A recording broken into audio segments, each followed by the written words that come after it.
What's going on, guys? It's Nick here, back with another video, another mock draft. Don't know if it's going up on Monday or Tuesday, but we'll say an early week mock draft. So, I'm going to start things off just like I have been past few mock drafts with the news. This is news just in the last week. So if you want to know my thoughts on news that happened before the last week, it's in the other mock drafts. Aguilar signs with the Raiders. He's a wide receiver 3, not someone we're really looking at in fantasy outside of maybe like 16-team leagues. Even in 14, it's likely not a player we're going to be looking at. Manuel Sanders, though, signs a 2-year deal with the Saints. That's pretty interesting. Obviously, we know Michael Thomas is still the focal point of that offense. Alvin Kamara is going to get a ton of touches. So definitely each week, his upside for total targets isn't going to be that great, but he's going to have potential for big plays. He's going to have a lot of scoring upside. And if something were to happen to Michael Thomas, dude could be like a top 5 wide receiver. So definitely a lot of upside there. Very interested to see where people value him now. Definitely his capital goes up, but how much? Melvin Gordon signs a 2-year deal with the Broncos. Definitely an odd move. That Lindsey Freeman combo was not why they were losing games. Like, it wasn't, oh, if we can sign a running back, now we'll be good. Like, that wasn't their issue. So I don't really know that he fixes anything, but definitely in fantasy, I'm just avoiding this right now. I wouldn't be shocked if maybe they got rid of Freeman or they like traded Lindsey. Like, if something happens to one of those guys, I would think Freeman would be the most likely to leave. But I wouldn't be shocked because it would just be weird for them to go into the season with all 3 of them. But right now, I'm just staying away. Eric Ebron signs a 2-year deal with the Steelers. That's very interesting if he can beat out Vance clearly. But if it looks like they're both going to kind of split snaps, then I'm not super pumped about it. But it's not like you're going to have to spend a lot of draft capital on Ebron anyways. So I'm cool with it if you wanted to spend a late round pick. But definitely not if he starts going into like the earlier late rounds. This would only be like a really late pick. Gurley gets cut by the Rams and then signs with the Falcons, which if you told someone that was going to happen 2 years ago, they'd think you were nuts. I mean, it's only a 1-year, $5 million deal, which is crazy. It's a good landing spot for Gurley. Obviously, the Falcons cut Devonta Freeman. He's going to have the potential to get a lot of touches. I'll be interested to see, do they add someone in free agency or the draft? Because if they do spend a high pick on a running back, it would indicate that his touch upside will be capped in some way. So interested to see how that works out. But it was a good landing spot. He could have gone to a team that already had established players, and that wouldn't have been good. They do expect Tyrod Taylor to be the starting quarterback for the Chargers this season. It's an obvious downgrade from Rivers for all the skill players, but it's not the end of the world. He's not like a terrible quarterback or anything. It seems like they're going to draft a quarterback high and then have him start either later into the season, midway through the season, or just be ready to start next year. But it looks like Taylor is going to be the quarterback to start the season. The Bears traded for Nick Foles, so he'll be competing with Trubisky for that starting spot. I don't really know who's going to win, but it doesn't really matter who's going to win because neither of them are all that great. Bridgewater, 3-year deal with the Panthers. So even though Teddy is a very conservative quarterback, maybe he becomes a little more risky in this new offense. But in general, he's been a pretty conservative quarterback. This is still an upgrade for all the Panthers skill players. They did not have good quarterback play last season, so this is a good thing for them. Jordan Howard signs a 2-year deal with the Dolphins. Great landing spot for Howard. The question will be the same as Gurley. Do they bring in another running back in free agency? Do they draft a running back high? Those are things we're just going to have to find out. And the last one is Rivers signs with the Colts. I think this happened the day I put out the last mock draft. Big upgrade for Hilton. Huge upgrade for Marlon Mack. They should have a more stable offense. And we know Mack is... his value definitely depends on when they win. Like, when they get down big, Mack just doesn't have that great of games. And so obviously having a better quarterback out there is going to help you. So that should be everything new as of Monday morning on March 23rd. So if something comes out during the day, later in the day, when you're watching this later in the week, it'll just be on the next mock draft. So we've done a mock draft from 3, 7, and 11. So I picked 9 this time. I'm logging them all down just to make sure we touch on every single one multiple times. And we're going to do the same setup, half PPR, same rosters we always do. So let's test this out. I was also thinking I want to kind of just try something. You know how mock drafts, when you get really close to your actual draft, I thought... okay, so never mind. When you get actually close to your draft, you should be doing exactly what you expect to do. But early in the season, we should be trying things out. Now, that's not going to change in the first round. First round, you're just like picking the best player. It's not overly complex. But I want to kind of test something different. I'm not going to force anything, so maybe we just do a normal mock draft. But I want to test out a little bit of different strategy in this one if we can. So let's see if we can at some point. But again, first round, like you're taking a running back or a wide receiver. Like that's just what you do. So our options for that running back or wide receiver, we've got Joe Mixon. Honestly, I would think it would be Mixon, Jacobs, Eckler, Jones, Chubb would be the only guys I'm considering. Wouldn't really consider Fournette or anyone else that's lower down here. At wide receiver, you've got Hopkins, Adams, Tyreek. Probably all you're considering there. I have had some people ask about my Deandre Hopkins take. I don't remember if I gave it in the last mock draft, so I'll just kind of give one here. Obviously, his share of the targets is going to go down, right? Because he was just the focal point of that passing game in Houston, whereas he goes to Arizona now. They do have some pieces around him, and they will throw to the running backs as well, not something they really did in Houston. That being said, I think it could be, an equally high scoring offense. They could even make steps to become a better offense than Houston this season, definitely. But I'm talking about like if you compared last year's Texans to this coming year's Cardinals, I think the Cardinals could be a little bit better scoring. So if the scoring potential is still there, maybe the play volume goes up a little bit because they actually have weapons. So now they actually want to have a lot more plays. I think people in general are going to view it as a downgrade.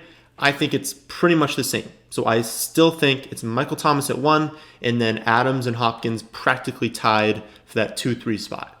So I wouldn't be like worried at all him going to the new team. It is something I typically say avoid, wide receivers changing offenses. But Kyler is a really good quarterback. This offense is going to be really good. We all know Deandre Hopkins is fantastic. So I'm still fine drafting him. It could be the way to go here. Typically when it's close though, I tend to not lean towards wide receiver because like you're scrolling through and you see all these awesome options. Doesn't really happen for running backs. I did say I wanted to try something.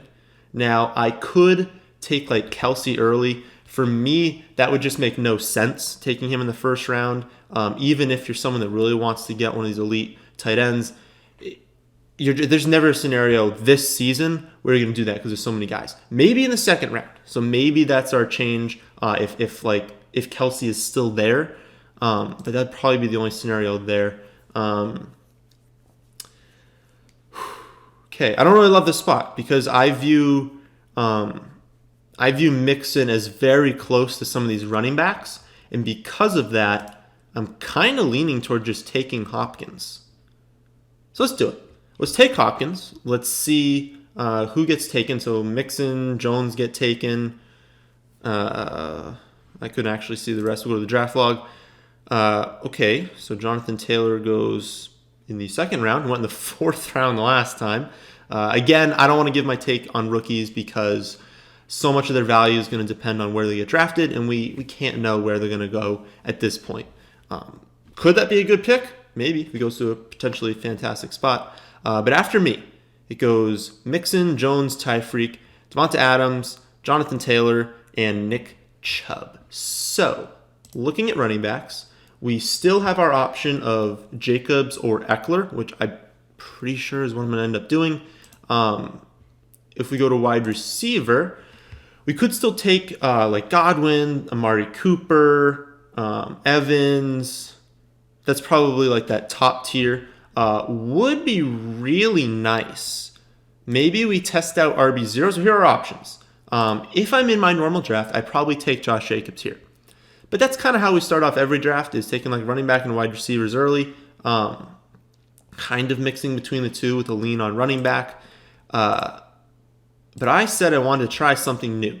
So my two options here are I take Kelce and I see how our team looks taking a tight end really early, or I see how RB0 looks. Well, you could still do RB0 even taking the tight end. So really, RB0 is on the table right now, no matter who I take. Or I take Hopkins and Godwin, and I just say I've locked in two wide receivers that I feel supremely confident in. Wouldn't really need to look at wide receiver for a while. My thing is that there are just so many wide receivers. I just don't see a scenario where I'm in my actual draft and I would do that. But I could see a scenario where someone wants to take Kelce here. So if you are someone who really likes to lock up that high-end tight end, again, this season, I don't think you need to. But let's just see. Let's just see how the team looks when you do that. It's probably the last time I look at the draft log after my picks. So Draco, Singletary, wow. Fournette, Godwin, so that's really nice value on Godwin there. Amari, Galladay, Evans, Lamar goes at the end of the second round. Then Jacobs, really nice value on Jacobs. Then Kittle, Mahomes, Sanders, Eckler, Todd Gurley, Mark Andrews, Odell in the late third round. Wow. Okay, so we're obviously not taking another tight end because we just did that. We should probably lean at running back. Let's just look at wide receiver. So we've got DJ Moore, Allen Robinson, Sutton, Keenan Allen, Brown, Kupp, Ridley. Really like Ridley this season. I feel like I've said that in every video. Okay. Quarterbacks, the elite guys are already gone. We're not really considering that. So we're basically taking a running back. This is one thing I don't love about doing these strategies, is you just kind of heard my thought process. I like, whenever I get to a pick, being like, hey, I could go anywhere. You know, if there's a really nice value at tight end or running back or wide receiver or I guess quarterback, I could go anywhere, have that flexibility. We're kind of at the point right now where I've taken a wide receiver, I've taken a tight end, I kind of have to go running back. I've locked myself into a little bit of a box to where I'm cool with it because I do like some of these guys, but there was at least a chance that we were at the point where we're at like Bell and Carry On and stuff, and I'm just like, ooh, don't love these options as my running back one, but I have to. So something to consider. Definitely lean running back as always. We're going to take Carson. I think I've taken Carson in like every one of these mock drafts, but I just like his value. End of this third round here. While he's healthy, he's a running back one. No reason to assume he won't be healthy. And I would assume they're not going to draft a running back. But yeah, definitely like that pick. It would be very smart to go with another running back here. Pretty much the same wide receivers we saw before. My goal, I think, would be to take another running back and then get Ridley. It is going to be a little bit longer for our next pick, but I would really like to get Ridley there. But then obviously, like T.Y. would be great to have. Chark, A.J. Green's got plenty of upside going this late. Deebo Samuel, you guys know who I like. Definitely do like Sutton though. Like I would not shy away from taking him. Mark Ingram, definitely a good pick. Le'Veon Bell, not a bad pick at all. But I like Marlon Mack. You guys have heard me say how I think it's an upgrade going to Mack from Brissett to Phillip Rivers. They should be competitive in far more games, and actually they had Hoyer sometimes last season.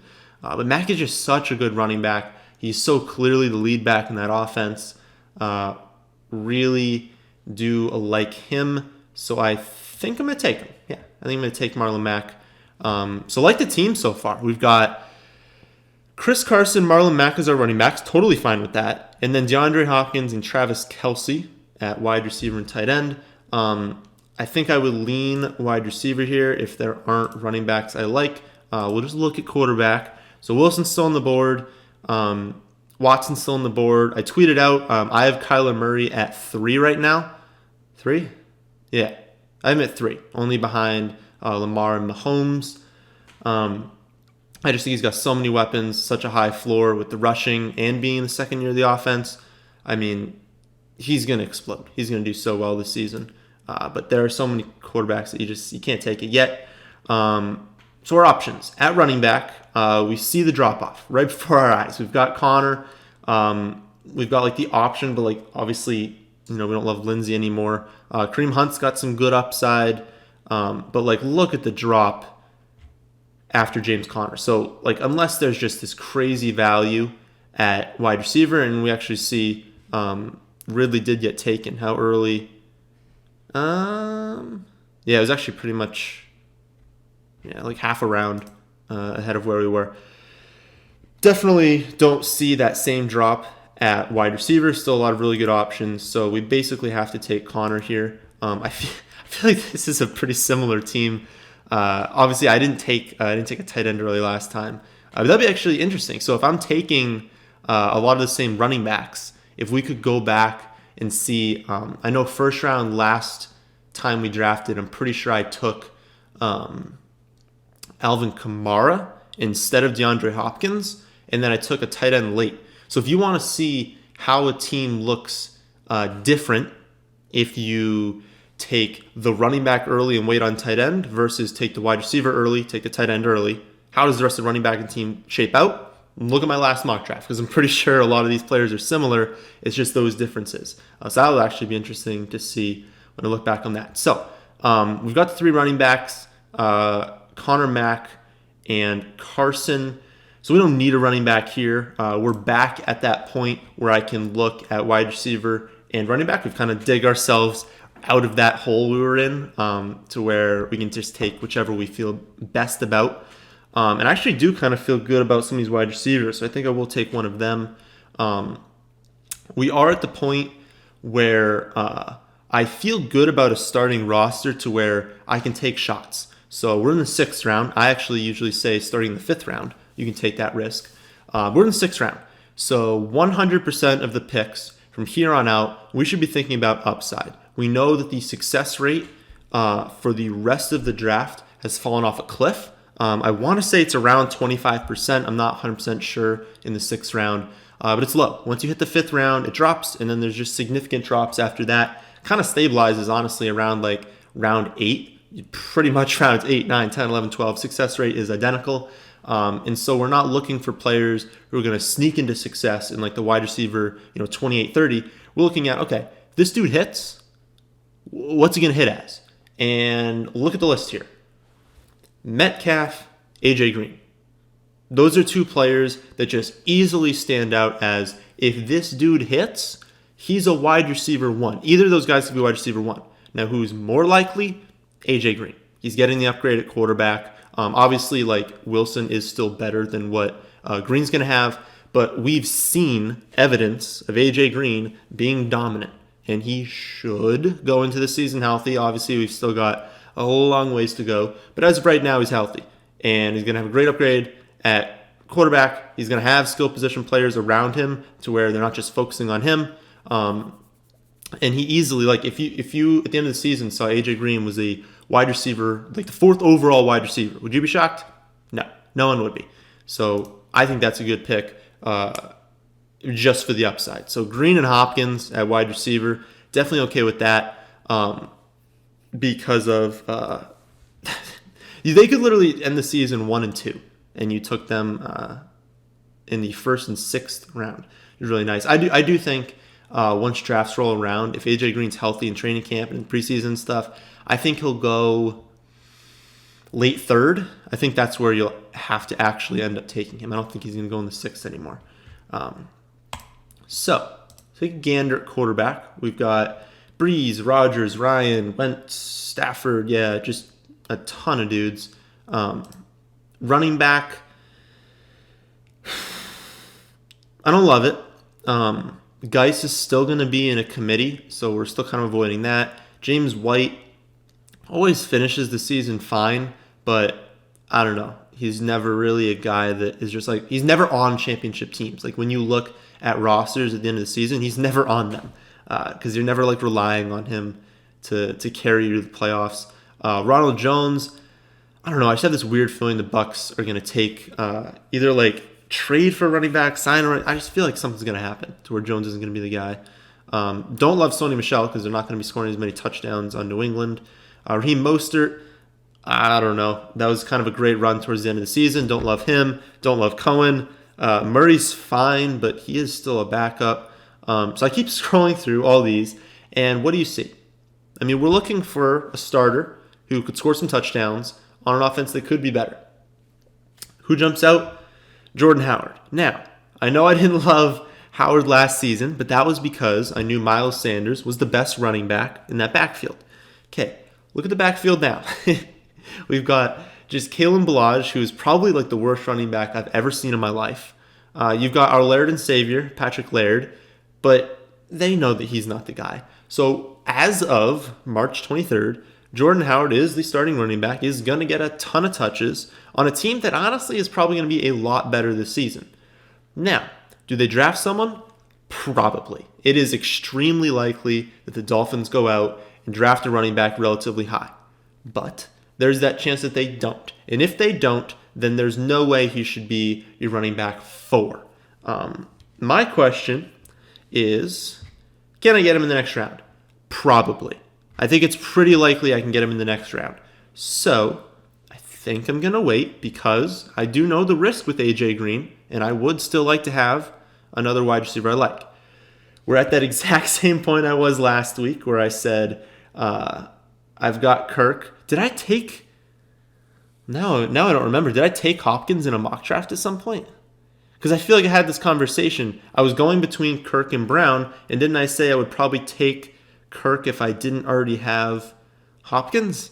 Maybe I did. I don't really remember.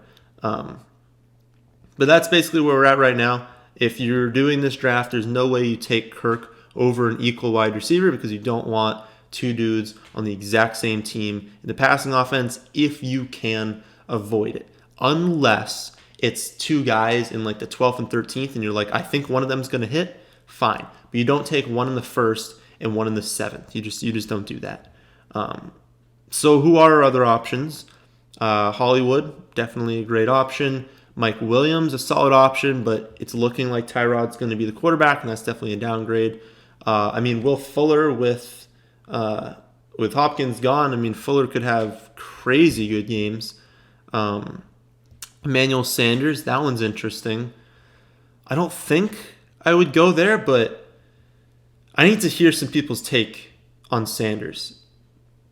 Because, think about it. The volume, what is he going to get? 7 targets a week? Because you're going to get a ton of carries. They love running the ball in that offense. You're going to get a ton of passes to running backs. Michael Thomas is still going to get his 12 targets a game. There's only so many plays in the offense. So I get that no one can game plan to stop him because he's the third option on the team. But the target upside isn't great. So for me right now, unless there's someone I'm not thinking of down here, it's either Hollywood or Will Fuller. And it says 17% for both. Who is quarterback? Nope, still don't care about that. Running back. Yeah, so I think we're gonna wait on Howard, and we'll take Will Fuller. Because I went over that whole upside thing. Howard goes the pick after. All right, so maybe Howard was the pick. There was 5 picks in between me and the next one. I didn't think that Howard would end up going. Well, that's unfortunate. But honestly, I feel okay about our running backs. That let's just grab Marquis Brown as well. So our wide receivers now: Hopkins, AJ Green, Will Fuller, and Marquis Brown all have incredible upside. I feel good about that core to where I think I can find 2 of those guys each week. That we should probably be looking back at running back right now. Because although I like Carson, Mack, Connor, there's definitely a chance that the Steelers want to try and draft a running back, and that would really hurt Connor. And of course, we've seen Carson. I don't believe he ever in his life at any level has finished a season healthy or has not gotten hurt. So in every single season in the pros, in college, in high school, he has always suffered an injury. So we were lucky last season that the injury came at the end of the year, but could have come at the beginning of the year. He definitely has trouble staying healthy. So we got to look for some guys with upside. So who's got upside? Obviously, we know Latavius Murray has upside. Same exact situation as last season. If Kamara goes down, we said he'd be running back 1. Kamara went down for a stretch, and Latavius Murray was a running back 1. So who else has that upside? Not many people. Royce Freeman, you'd honestly just be drafting him at this point, hoping that he goes to a different team. But that's, I don't know. You wouldn't even know which team he's going to at this point, so I wouldn't do that. Tevin Coleman, not a bad option, but a crowded backfield. Duke Johnson, they don't like him. The NFL doesn't like him. They will never give him a chance. Tony Pollard has upside, but scrolling through here, I do like Boston Scott. We might go after Boston Scott in like a round or two, but it's pretty clearly Latavius Murray if we're looking at upside. So I think we take him. How many do we have left? We've got 3. So I'll roll through the squad right now. Carson, Marlon Mack, DeAndre Hopkins, AJ Green, Travis Kelce, James Conner. Really like that starting lineup. We still need a quarterback and a defense in the last round. Then on the bench, we've got Will Fuller, Hollywood Brown, and Latavius Murray. Okay. Definitely think we're like safe taking either a wide receiver or a running back. We took Kelce, which means we're not going to spend a backup tight end spot on any of the 3 bench spots we have left. And we never take backup quarterbacks. Looking over at quarterback, there are still a million options available. So we're not going to touch that. So we are down to running back and wide receiver. I said it was a crowded backfield with Tevin Coleman. But realistically, I mean, everyone has a crowded backfield at this point in the draft. Can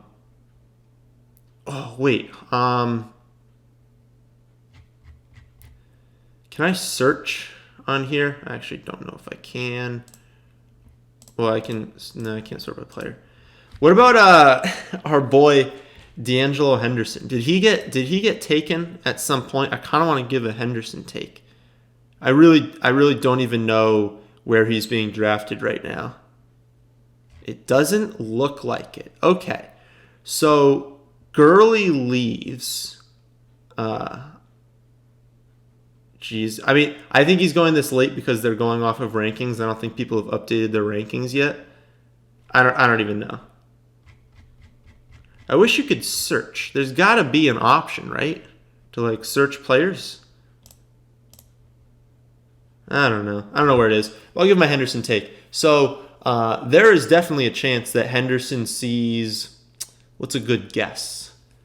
In that like upper 100s, so like 180, 190 touches this season. We were excited about him last year because he is one of the most efficient running backs in the history of college football. He was going to a team where the running back position was very efficient. It was a great offense. Now we saw them struggle lot last season. They were not a great offense last year. But we knew that Gurley was going to be capped in his touches, which he was. We knew he had injury concerns. Didn't end up getting hurt, but the touches were definitely capped. It just took him time. It seems like he wasn't comfortable in the offense in his rookie season. There were some reports where that was possible. The blocking scheme was a little bit different than what he was used to in college. But we go to this season. Well, Gurley's gone. So now if they don't take anyone in the draft or anyone in the first 2 days, like if they take someone on the 3rd day, I'm not too concerned. They don't really take anyone high in the draft. They don't get someone in free agency. Now we're down to just Henderson and Malcolm Brown. And there's definitely a chance that Henderson does great. And he does what we thought he could last season. Because remember, sometimes people take a little bit. People take a little bit to progress in the NFL, to learn the blocking, learn the offense, learn everything. So does he do better this season? I think so, looking at it right now. Problem is, I don't even see him on the draft board, so I can't take him. But it doesn't really matter because this is just a mock draft, so whatever. But yeah, he's not even like draftable, it looks like. So who would we take instead? We're still looking at Boston Scott. I think he has a lot of receiving upside. He did pretty decent towards the end of last season. And with Howard gone, If they don't add anyone, I mean, they're not going to give Miles Sanders like 25 touches every game. So Scott will definitely be involved. And then, of course, we saw, I don't even know what week it was, when Scott did really well when Miles Sanders got injured. So we do know he has that upside. We can wait. If we're looking at the rest of these pieces for upside, I would say Tony Pollard has the most. Who's more likely to get points? Probably Tevin Coleman. But if we're just looking upside, which is what we are, I would argue that Tony Pollard has more. 3 spots left. So let's try and portion this out. I want a wide receiver, probably only one. And Emmanuel's still on the board. Okay, I mean, that's kind of a no-brainer, right? You would just take Emmanuel there. So take Emmanuel. I do want 2 running backs at the end here. Tony Pollard gets taken. Awesome. Kind of wish I had him. We will take Boston Scott with one of these picks, probably with this next one, just to make sure we get him. Quarterbacks, still a million guys. We're not worried about it. So let's take Scott. Other guys you could take here, Justice Hill, Chase Edmonds, I guess. I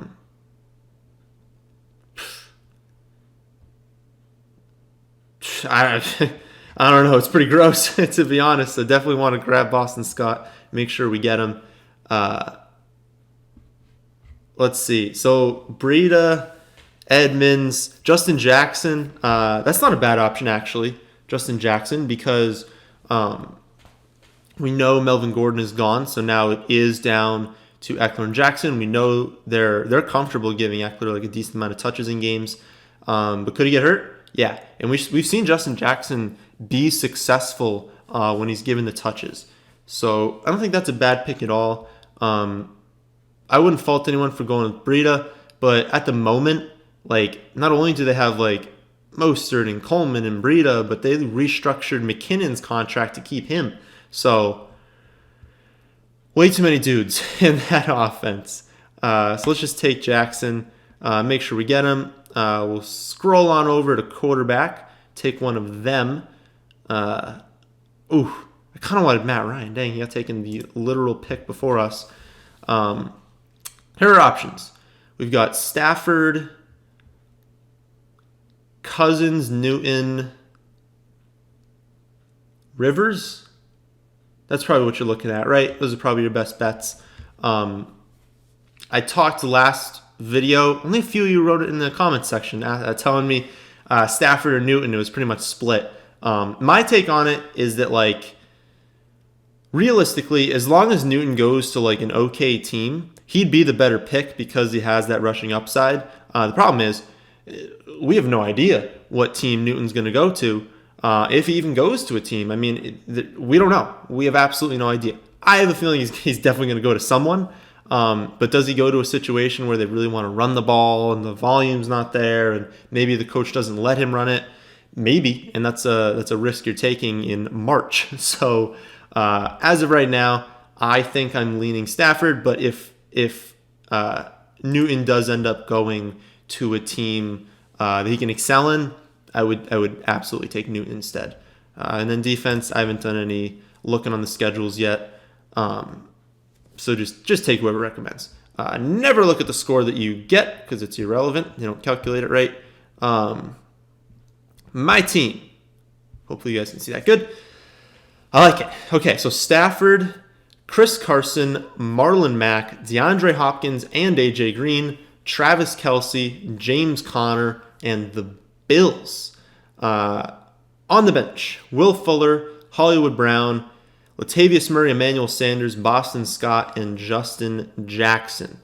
I think the team's good. So let's look back at what we did differently in this one. We did take Kelce, and it's something that I typically do not do. I think there's a ton. This season is the best tight ends we've seen in a long time. Every year we go in and we're like, yeah, there's like 4 good guys. You know, this year it's like, ooh, cool, there's 6 guys that we really like. There are so many tight ends this year that you can get someone pretty good in like the 8th, 9th, 10th round, which is why I don't think I would take Kelce early. One thing, though,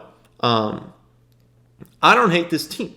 And usually when I do these mock drafts and I take like a Travis Kelce or a Kittle or Ertz early, I'm like, I'm kind of lacking somewhere. I don't think I'm lacking at any position. Maybe the bench takes a slight hit in those last two spots because you did take a tight end early, but I'm cool with Hopkins and AJ Green. I'm really cool with Carson, Mack, Connor.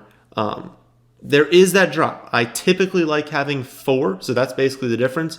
I like having 4 running backs I really like because then you're more likely to get 2 of them towards the end of the season since half of your team is going to bust every year.